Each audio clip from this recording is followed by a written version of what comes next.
نظام نہیں چل سکتا، اور تواتر سے اگر ایسا ہوتا رہے تو یہ تاریخ میں ایک بہت مستند طریقہ ہے جبر کے خلاف آواز بلند کرنے کا، جبر کو شکست دینے کا۔ تو جو ہمارے دوست سے کہتے ہیں نکلو ہومیوپیتھک ہمیں حربے نہیں چاہیے، نکل کے سڑکوں پہ مستی کرو، دمادم مست کلندر کر دو، تو ان کو جمع خاطر رکھنی چاہیے، ان کو بھروسہ کرنا چاہیے خان صاحب کی فراست پر، اچکزئی صاحب کی فراست پر، علامہ ناصر کی فراست پر، ان کے خلوص پر۔ وہ آپ کو یہ کہہ رہے ہیں کہ وہ بعد کی بات ہے، خدا کرے اس کی ضرورت پیش نہ آئے، قومیں نکلا کرتی ہیں باہر، انقلاب آتے ہیں، ہم نے یہ دیکھا ایران میں ایسا ہوا، بنگلہ دیش میں ایسا ہوا، نیپال میں ایسا ہوا، لاکھوں کی تعداد میں، کروڑوں کی تعداد میں لوگ جب باہر نکلتے ہیں تو کوئی جبر کا نظام کھڑا نہیں رہ سکتا۔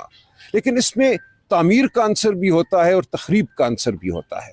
ہم نہیں چاہتے کہ اپنے ملک کو ہم دوچار کریں اس امکان سے، تخریب کے امکان سے۔ آپ دیکھ رہے ہیں بلوچستان میں کیا صورتحال ہے اس وقت، غلط پالیسیوں کی وجہ سے ہم اس نہج پہ آ کھڑے ہوئے ہیں۔ آپ دیکھ رہے ہیں وادی ترا میں اس وقت 1,73,000 لوگ جو ہیں وہ بے گھر ہیں۔ یہ تمام وہ غلط پالیسیاں ہیں جن کے خلاف پاکستان تحریک انصاف کھڑی ہے۔ ہم نے فراست سے کام لینا ہے۔ تو سڑکوں پہ آنے سے پہلے، سڑکوں پہ دمادم مست کلندر کرنے سے پہلے اور طریقے ہیں۔ آپ مساجد میں آئیے، مساجد کو بھریے، آپ 8 فروری کو ہڑتال کیجیے، اپنے گھروں میں رہیے، اس کے بعد ہو سکتا ہے اچکزئی صاحب، علامہ ناصر کہیں جیل بھرو، وہ بھی ہو سکتا ہے۔ ہم نے ہر وہ عمل کرنا ہے جس کے ذریعے ہم خان صاحب کی رہائی کی جانب بڑھ سکتے ہیں۔ آج ہم یہاں اکٹھے ہوئے ہیں خان صاحب کی صحت کے لیے دعا کرنے، خان صاحب کی رہائی کے لیے دعا کرنے۔ ہر پاکستانی کا میں سمجھتا ہوں یہ فرض ہے کہ اپنے اپنے علاقے میں ہر چھوٹی بڑی مسجد کو بھر دے۔ جب ہم کال دیں، اچکزئی صاحب کال دیں، تو وہ عمل کریں اس کال پر۔ تو میں آپ سے یہی گزارش کرتا ہوں کہ ہم پرامن لوگ ہیں، ہم ایک نظم کے تحت کام کرنے والے لوگ ہیں، ہم عمران خان کے فیصلوں کو ماننے والے لوگ ہیں۔ عمران خان نے جس کو اختیار دیا ہے، جس پر بھروسہ کیا ہے، آپ کو بھی اس پر بھروسہ کرنا ہے۔ تو ہرگز ایسا نہیں ہے کہ اچکزئی صاحب یا کوئی اور عمران خان صاحب کی صحت کے حوالے سے لاپرواہ ہے۔ ہمیں انتہائی تشویش ہے ان کی صحت کے حوالے سے۔ جب ہمیں مستند معلومات حاصل ہوئیں ان کی صحت کے حوالے سے تو فوراً سہیل آفریدی صاحب، میں، ہمارے دیگر دوست، شاہد خٹک صاحب، مینا خان آفریدی صاحب اور 30-40 کے قریب پارلیمنٹیرین اڈیالہ جیل پہنچے۔ ہم 3 بجے تک وہاں بیٹھے۔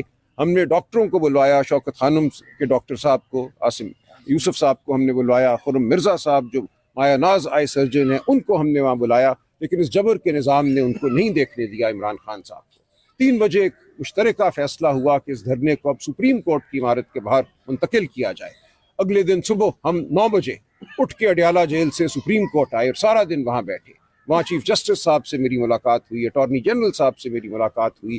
ہم نے ہر دروازہ کھٹکھٹایا، ہمیں بتایا گیا، کہا گیا، یقین بھی دلایا گیا جو بااثر حلقے ہیں ان کی جانب سے کہ خان صاحب کی جو رپورٹیں ہیں، میڈیکل رپورٹیں ہیں، وہ خاندان کو دے دی جائیں گی، خان صاحب کو دے دی جائیں گی، لیکن اب تک ایسا نہیں ہوا۔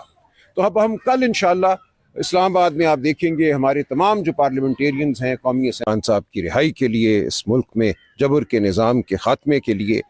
تو یہ ایک احسن میں سمجھتا ہوں طریقہ ہے اپنی آواز بلند کرنے کا، خدا کی مدد مانگنے کا۔